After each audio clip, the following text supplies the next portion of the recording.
In a small village nestled between the mountains, there lived an old clockmaker named Elia. His shop was the kind of place people passed without much thought. Dusty windows, crooked sign, and the soft ticking of hundreds of clocks behind the glass. Elia had lived there for as long as anyone could remember. Some said he was over 100 years old, though he looked barely 60. Others whispered he was a bit strange, for he never left his shop. And every evening at exactly 11:11, all his clocks chimed at once, even the broken ones. No one knew that inside the heart of Elia's workshop was a single clock, larger than a man, made of silver gears and obsidian hands, that never told the right time. It told the future.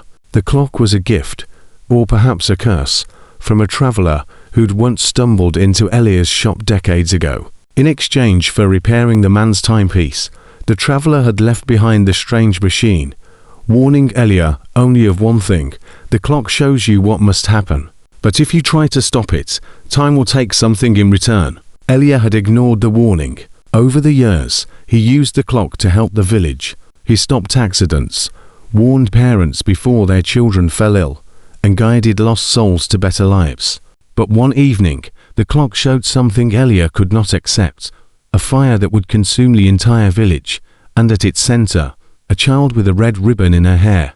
That child was Lyra, the daughter of the baker and the closest thing Elia had to family. So he tried to stop it. The night the fire should have started, Elia worked frantically, removing wires, sabotaging chimneys, even dousing every rooftop with water under cover of night. The fire never came, but when the clocks chimed 11:11, a new sound echoed in the shop: silence. Every clock stopped, even the one that showed the future. And Lyra, gone, not burned, not dead, simply missing, as if she had never been. The villagers searched.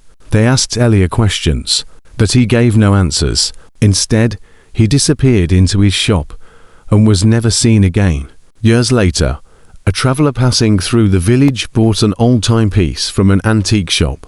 Inside its case, engraved so faintly it was almost invisible, were the words, "To save a moment, I gave up a lifetime." In a small village nestled between the mountains, there lived an old clockmaker named Elia. His shop was the kind of place people passed without much thought. Dusty windows, crooked sign, and the soft ticking of hundreds of clocks behind the glass. Elia had lived there for as long as anyone could remember. Some said he was over 100 years old, though he looked barely 60. Others whispered he was a bit strange.